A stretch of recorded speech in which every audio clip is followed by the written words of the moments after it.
Mis amados amigos y hermanos, quiera nuestro amoroso y bondadoso Dios derramar cual refrescante lluvia en medio del árido desierto, sus más ricas bendiciones sobre nosotros ahora y siempre.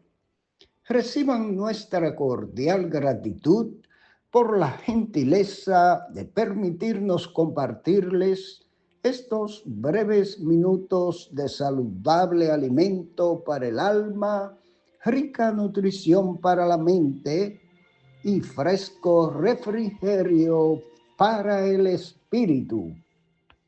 Y ahora, palabras de sabiduría. Hechos 18:18. Mas Pablo, habiéndose detenido aún muchos días allí, después se despidió de los hermanos y navegó a Siria, y con él Priscila y Aquila, habiéndose rapado la cabeza en Cencrea, porque tenía hecho voto.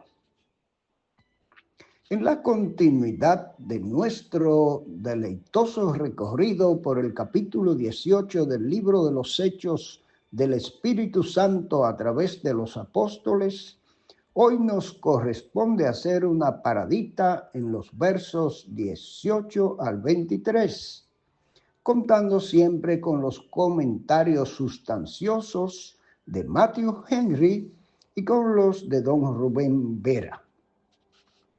Pero antes, queremos destacar algunos detalles de interés dentro de esta porción. En primer lugar, podemos notar la fidelidad de Dios cumpliendo a Pablo la promesa de que a pesar del gran rechazo de los judíos y sus falsas acusaciones, no sufriría ningún daño durante su estadía en Corinto. De modo que se pasó allí 1 año y medio hasta dejar allí una iglesia con sólido cimiento, sin que le hicieran ningún mal. Si Dios es por nosotros, mis hermanos, ¿quién contra nosotros? Expresó lleno de júbilo el gran apóstol en Romanos 8:31, unos años más tarde. El segundo detalle a destacar, mis amados amigos y hermanos, es el porqué del voto de Nazareo que Pablo había hecho en Corinto, lo cual se evidencia en su rapado de cabeza en el puerto de Cencrea antes de retirarse de esta ciudad. Será una más de las tantas preguntas que haremos a nuestro gran mártir y héroe Pablo cuando disfrutemos de los goces eternos en el cielo, ya que el nazareato fue una práctica no obligatoria del viejo pacto y llevada a cabo por el pueblo de Israel. La señal del nazareo era una tipología y tuvo su perfecto cumplimiento en la persona del Señor Jesucristo, el cual era y es santo, inocente, sin mancha y apartado de los pecadores. Hebreos 7:26. Por otro lado, es digno de destacar por lo extraño que resulta al comparar con los de otros lugares el comportamiento de los judíos de la sinagoga de la ciudad de Éfeso, ya que estos judíos, en vez de rechazar el mensaje de Pablo, le rogaron que se quedara con ellos para seguirle escuchando, según verso 20. Esto fue un gran aliciente del Señor para el apóstol Pablo, que no pudo acceder a la petición en ese momento, pero les dejó allí a sus nuevos aliados, Aquila y Priscila, hasta que él volviera para seguir la gran obra que el Señor haría en la ciudad de Éfeso. No era el tiempo de la gran obra, pero sí el tiempo de preparar el terreno para la obra. Y para seguirnos contando lo que pasó con el apóstol Pablo en su recorrido misionero después de salir de Corinto, escuchemos los siempre gratos comentarios de Matthew Henry, observados, traducidos y adaptados al castellano por don Francisco Lacueva, hoy con el tema Pablo se retira de Corinto. Hechos 18 al 23. Pablo parte de Corinto, no se marchó a causa precisamente del incidente referido en los versos del 12 al 17, pues se quedó aún muchos días allí, sino porque cumplida la misión que le había retenido en Corinto, había de marchar a Siria. Se despidió de los hermanos, lo cual haría con el mismo afecto y la misma solemnidad de siempre. Y se marchó con Priscila y Aquila, lo cual indica que Silas y también pensamos que Timoteo se quedaron allí. Del voto que se menciona al final del versículo, no sabemos cuándo ni por qué lo hizo. Solo se nos dice que se rapó la cabeza, señal de que terminaba entonces el plazo del voto en Cencreas, que era el puerto oriental de Corinto. Hay quienes opinan que fue Aquila el que se había rapado la cabeza, pero la casi unánime opinión de los exegetas es que fue Pablo. Al leer Primera de Corintios 9:20, nos explicamos esta condescendencia de Pablo con las costumbres judías que nada implicaban contrario al Evangelio.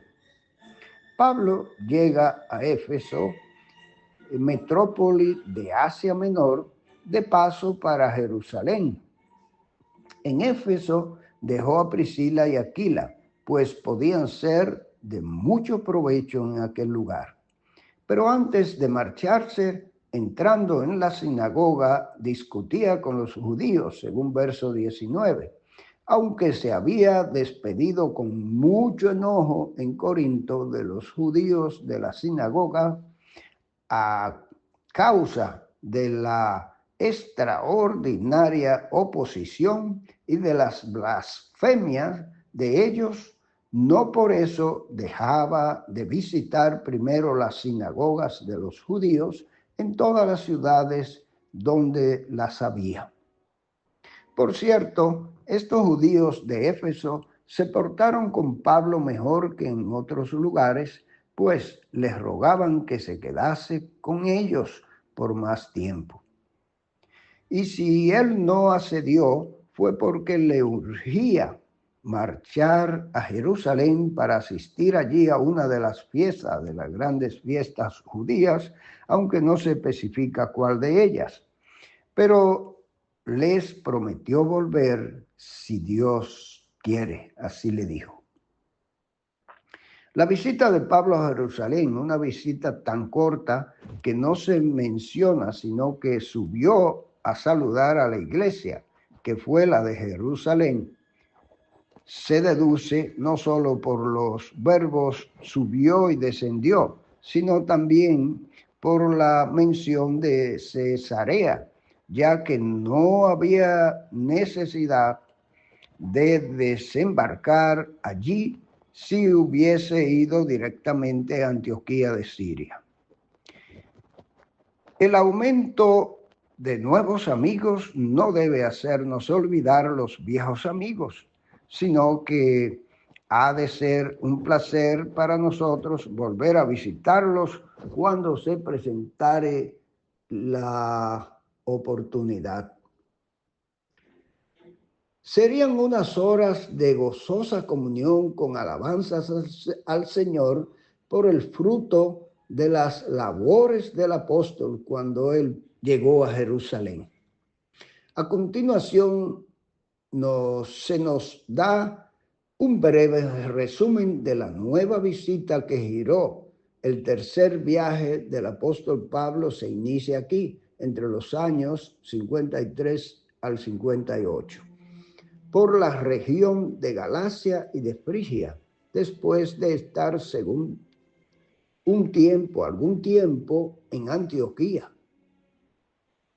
En Antioquía habría disfrutado de un pequeño descanso refrigerando su alma y su cuerpo en compañía de sus colegas de ministerio y de los hermanos de la iglesia en general, informándoles, como siempre, del fruto de sus labores apostólicas, pues de aquella iglesia había salido encomendado a la gracia, a la obra del Señor. Dos detalles se nos dan de su tercer viaje misionero. El primero, que recorría por orden la región, por el mismo orden de los demás viajes, según convenía para el propio viaje y sin alterar el orden para mostrar ningún favoritismo.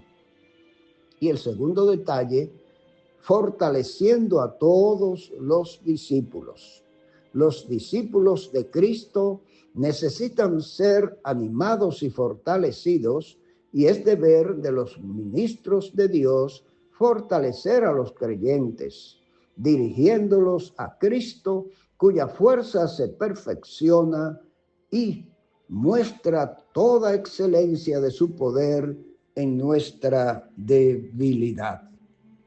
Sí, mis amados amigos y hermanos, cuando una persona viene a Jesucristo, necesita del apoyo y de la fortaleza y estímulo de los demás hermanos que ya tienen más experiencia. Como aquí en la confraternidad cristiana no hay una competencia, ni hay envidia, ni los conocimientos se tienen para sí, sino para compartirlo, porque lo da el Señor por gracia. Todos los hermanos nos ayudamos unos a otros. Reina una verdadera camaradería, amistad y cuidado, así como colaboración, solidaridad y ayuda en todas las circunstancias. Ojalá que nuestros amigos que escuchan la palabra se estimulen a buscar acercarse al Señor Jesucristo, lo más importante por alcanzar la vida eterna y librarse del pecado, del yugo del pecado y de la condenación, pero también para disfrutar de esa paz y esa confraternidad de la vida cristiana. Que el Señor les bendiga en este día y siempre.